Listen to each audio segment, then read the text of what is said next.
Bismillahirrahmanirrahim. Assalamualaikum warahmatullahi wabarakatuh. Alhamdulillah wassalatu wassalamu ala Rasulillah. Allahumma la sahla illa ma ja'altahu sahlan wa anta taj'alul hasna idza syi'ta sahla.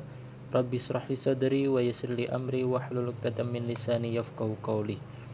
Anak-anak sekalian, pada kesempatan kali ini kami ucapkan selamat untuk kalian sekarang sudah naik ke kelas 6. Setelah sekian minggu libur kenaikan kelas, pada kesempatan kali ini kita bisa bertemu lagi meskipun dalam keadaan online. Pada kesempatan kali ini kita akan belajar pada bab 1, yaitu kita akan belajar Al-Quran, surat Al-Kafirun. Surat Al-Kafirun adalah surat yang ke-109 dalam Al-Quran, terdiri atas 6 ayat dan termasuk dalam juz yang ke-30 dalam Al-Quran. Surah ini terletak di antara surat Al-Kautsar dan surat An-Nasr. Baik, mari kita baca surat Al-Kafirun. Mari kita awali dengan membaca ta'awudz dan basmalah. A'udzubillahi minasyaitonirrajim. Bismillahirrahmanirrahim. Qul ya ayyuhal kafirun la a'budu ma ta'budun wala antum 'abiduna ma a'budu wala ana 'abidum ma 'abadtum wala antum 'abiduna ma a'bud lakum dinukum waliyadin. Baik, kita ulangi sekali lagi. A'udzubillahi minasyaitonirrajim. Bismillahirrahmanirrahim. Qul ya ayyuhal kafirun la a'budu ma ta'budun wala antum 'abiduna ma a'bud wala ana 'abidum ma 'abadtum wala antum 'abiduna ma a'bud lakum dinukum waliyadin. Baik, sekarang kita akan memahami makna yang terkandung di dalam surat Al-Kafirun. Baik, surat Al-Kafirun ini diturunkan oleh Allah Subhanahu wa taala di Mekah ya, surat Makkiyah. Sekarang kita akan memahami asbabun nuzul daripada surat Al-Kafirun ini. Sebab-sebab diturunkannya surat Al-Kafirun.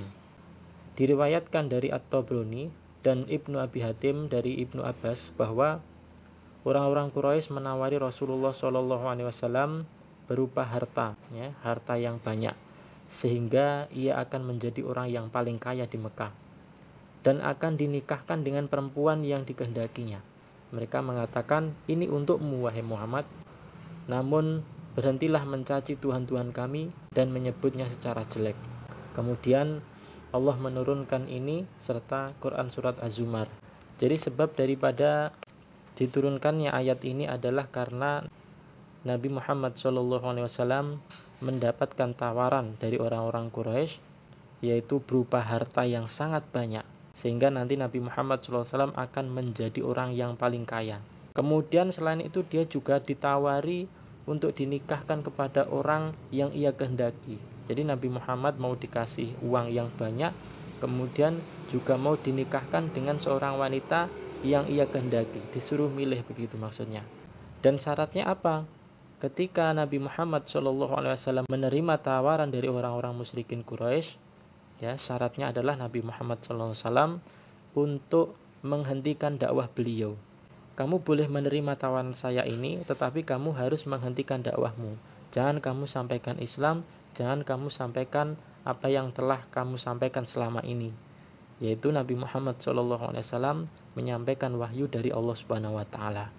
Kemudian Allah Subhanahu wa taala menurunkan ayat ini, yaitu surat Al-Kafirun. Jadi Allah Subhanahu wa taala berfirman, A'udzubillahi minasyaitonirrajim. Bismillahirrahmanirrahim. Qul ya ayyuhal kafirun. Katakanlah wahai Muhammad, wahai orang-orang kafir, la a'budu ma ta'budun. Aku tidak akan menyembah apa yang kamu sembah. Wala antum 'abiduna ma a'bud, dan kamu bukan penyembah apa yang aku sembah. Wala ana 'abidum ma 'abadtum, dan aku tidak pernah menjadi penyembah apa yang kamu sembah. Wala antum 'abiduna ma a'bud, dan kamu tidak pernah pula menjadi penyembah apa yang aku sembah.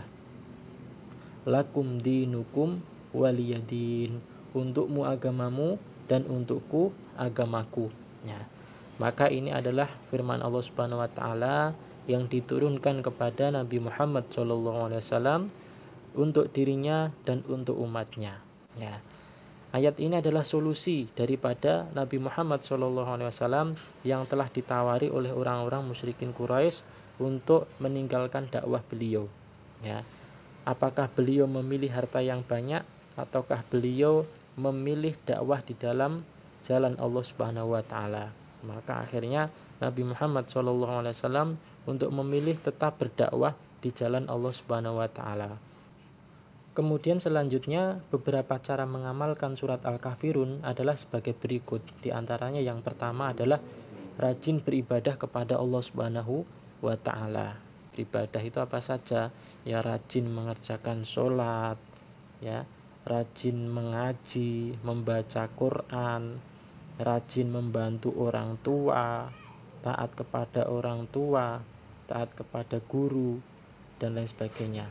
Kemudian yang selanjutnya adalah bersyukur kepada Allah Subhanahu wa taala. Ya, bersyukur apa? Bersyukur karena kita sudah diberikan nikmat yang banyak, yaitu nikmat Islam. Kita telah diberikan hidayah oleh Allah Subhanahu wa taala untuk bisa memeluk agama Islam. Ya, sehingga kita mudah-mudahan mendapatkan pertolongan dari Allah Subhanahu wa taala dan ditempatkan di tempat yang paling baik. Kemudian yang ketiga adalah bertoleransi dengan menghormati pemeluk agama lain. Ya. Kemudian yang keempat adalah menjaga perdamaian. Yang kelima, berempati kepada sesama. Yang keenam adalah menghormati tetangga. Kemudian yang ketujuh adalah bersimpati kepada sesama. Jadi antar umat beragama itu tidak harus saling bertentangan ya. Meskipun kita beda keyakinan, tetapi kalau mereka tidak mengganggu kita, maka kita tidak diperkenankan untuk mengganggu mereka. Dan kita senantiasa menjaga perdamaian. Artinya kita senantiasa boleh saling bermuamalah ya, berdagang, membantu ketika misalkan ada tetangga kita yang berbeda agama. Kita boleh dalam hal membantu, misalkan ada saudara kita, tetangga kita yang kesusahan. Nah, kita boleh membantunya, kita boleh mengasih makan, kita boleh membantu tenaga untuk membangun rumah misalkan. Itu tidak apa-apa. Tetapi kalau misalkan ibadah, ya itu adalah sesuai dengan keyakinannya masing-masing. Kita ibadah tidak boleh dengan dicampur dengan cara ibadah agama lain. Nah, begitu pula sebaliknya, tidak boleh seperti itu. Nah, itu adalah wujud daripada toleransi. Tidak boleh mencampur adukkan agama. Baik anak-anak, sampai di sini dulu pelajaran kita pada kesempatan kali ini. Mudah-mudahan bisa bermanfaat bagi kita semua. Mari kita akhiri dengan membaca hamdalah dan doa kafaratul majelis. Alhamdulillahirabbil alamin. Subhanakallahumma bihamdika asyhadu an la ilaha illa anta astaghfiruka wa atubu ilaik. Wabillahi taufiq wal hidayah. Wassalamualaikum warahmatullahi wabarakatuh.